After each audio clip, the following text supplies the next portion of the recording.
द्रौपदी भारत की प्रथम महिला हैं जिसके 5 पति थे। वह 5 पुरुषों के साथ रमण करती थी। लेकिन सबसे बड़ा सवाल यह है कि आज के लोग यह समझते हैं कि द्रौपदी ने विवाह तो सिर्फ अर्जुन से ही किया था, तो क्या उसका रिश्ता सभी के साथ नहीं था? पांडवों को 12 वर्ष का वनवास और 1 वर्ष का अज्ञातवास मिला था। इस दौरान पांचों पांडव एक कुमार के घर रहते थे और भिक्षाटन के माध्यम से अपना जीवन यापन करते थे। ऐसे भिक्षाटन के दौरान उन्हें द्रौपदी के स्वयंवर की सूचना मिली।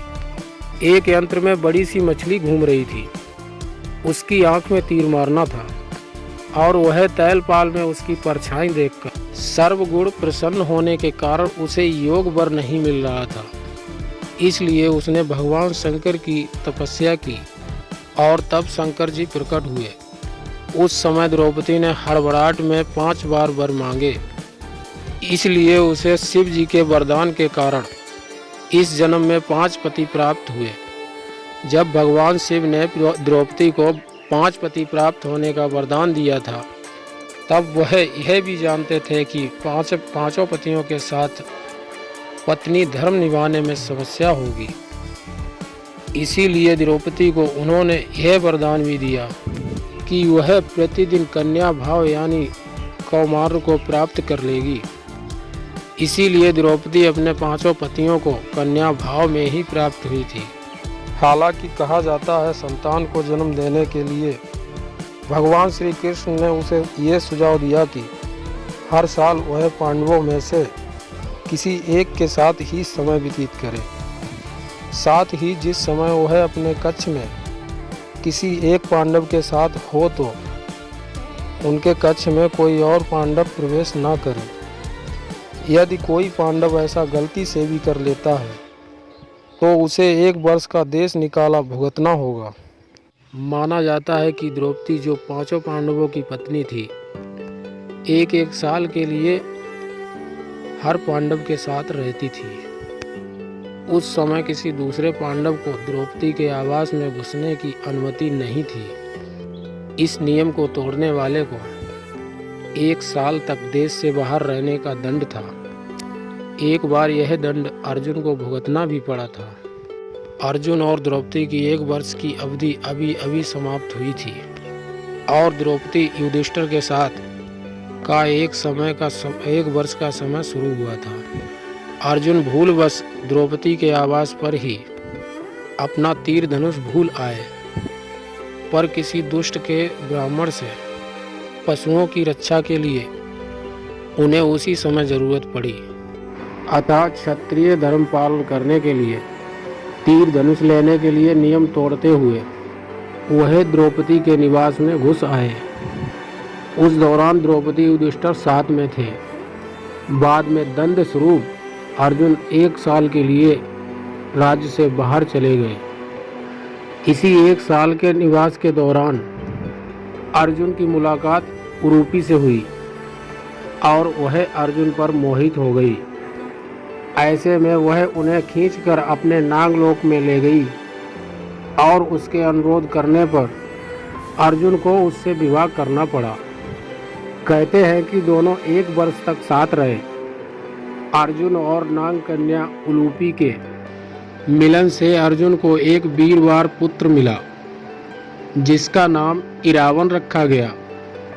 द्रौपदी के 5 पुत्र थे। द्रौपदी ने 1 वर्ष के अंतराल से 5 पांडव के 1 पुत्र को जन्म दिया था। लेकिन दुर्भाग्य कि इन 5 पुत्रों को अश्वत्थामा ने मार दिया था। द्रौपदी और सत्यभामा संवाद। एक दिन की बात है, पांडव और ब्राह्मण लोग आश्रम में बैठे हुए थे। उसी समय द्रौपदी और सत्यभामा भी आपस में मिलकर एक जगह बैठी थी। दोनों ही आपस में बातें करने लगी। सत्यभामा ने द्रौपदी से पूछा, बहन, तुम्हारे पति पांडवजन तुमसे हमेशा प्रसन्न रहते हैं। मैं देखती हूँ कि वे लोग सदा तुम्हारे बस में रहते हैं, तो मुझे भी कुछ ऐसा बताओ कि मेरे श्याम सुंदर भी मेरे बस में रहे। द्रौपदी बोली, सत्यभामा, ये तुम कैसी दुराचारणी स्त्रियों के बारे में पूछ रही हो? जब पति को यह मालूम हो तो वह अपनी पत्नी के बस में नहीं हो सकता। तब सत्यभामा ने कहा कि आप बताएं कि आप पांडवों के साथ कैसा आचरण करती हैं। उचित प्रश्न जानकर तब द्रौपदी बोली, सुनो, मैं अहंकार, काम, क्रोध को छोड़कर बड़ी ही सावधानी से सभी पांडवों की स्त्रियों सहित सेवा करती हूँ। मैं ईर्ष्या से भी दूर रहती हूँ, मन को काबू रखकर कटु भाषण से दूर रहती हूँ, किसी के भी समक्ष असभ्यता से नहीं खड़ी होती हूँ, बुरी बातें नहीं करती हूँ और बुरी जगह पर नहीं बैठती हूँ। पति के अप्रिय को पूर्ण संकेत समझकर अनुसरण करती हूँ।